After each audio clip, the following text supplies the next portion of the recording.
Ang kasabwat ni Connor na si alias Wax ang nanghiram daw ng motorsiklo na ginamit nilang getaway vehicle. And luckily, we're able to identify the owner. And yung owner po ng may-ari ang na-meet namin at nagsabi na yung motor na yung ginamit niya ng mga suspect ay nandun actually sa residence ng may-ari.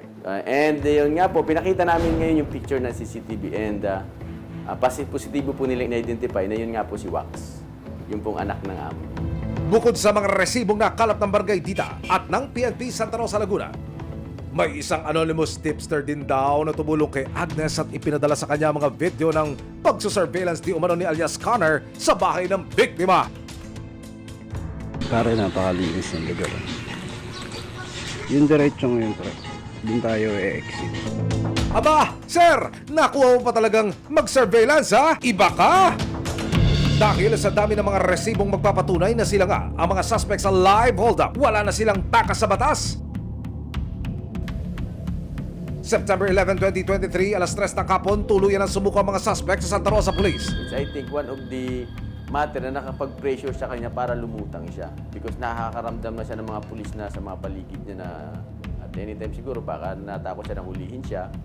So, kaya napuwersa siya na sumuko dito, sinamahan siya na kanya.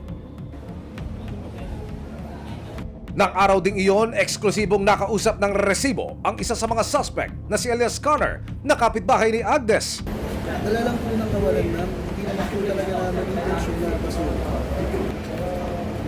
Nahingi po kami ng paumanis dahil matasok na.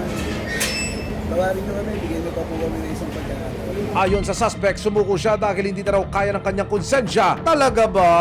Sisisi po kami, syempre gusto na rin po agad namin nakalabas para makapagsimula ng pagbaba nila. Bagamat sumuko na ang mga suspect at tayo sa uli ang ilang alakas, si Agnes buo ang loob na ituloy ang pagsasampa ng reklamo laban sa dalawang suspect. Pero kailangan maramdaman din nila na yung ginagawa nila is talagang meron din talaga siyang meron Consequence. din consequence. Hindi pwedeng say sorry o babay na, go na tayo. Hindi naman pwedeng ganun kasi talagang yung trauma sa akin is traumatized talaga.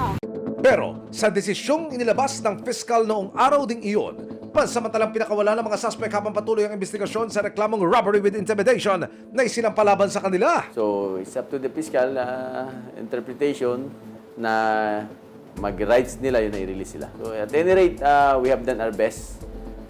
We serve the justice for the victim and natulungan namin ma-recover yung mga, although not all, some of the items and I think the case is very strong against the suspect.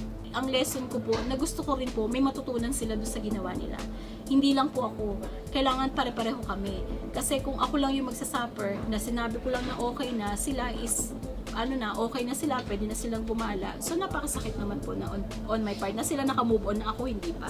Basta ako nakapag-file na po ako ng, ng reklamo ko. So nasa, na po yan, nasa fiscal na po. Kumbaga, itutuloy ko na lang po kung ano man po yung nasimulan ko. Ang mga kamatan gagawa ng paraan para makapanglabang pero wag pasisiguro dahil anumang tago, tiyak kayo'y mabibisto.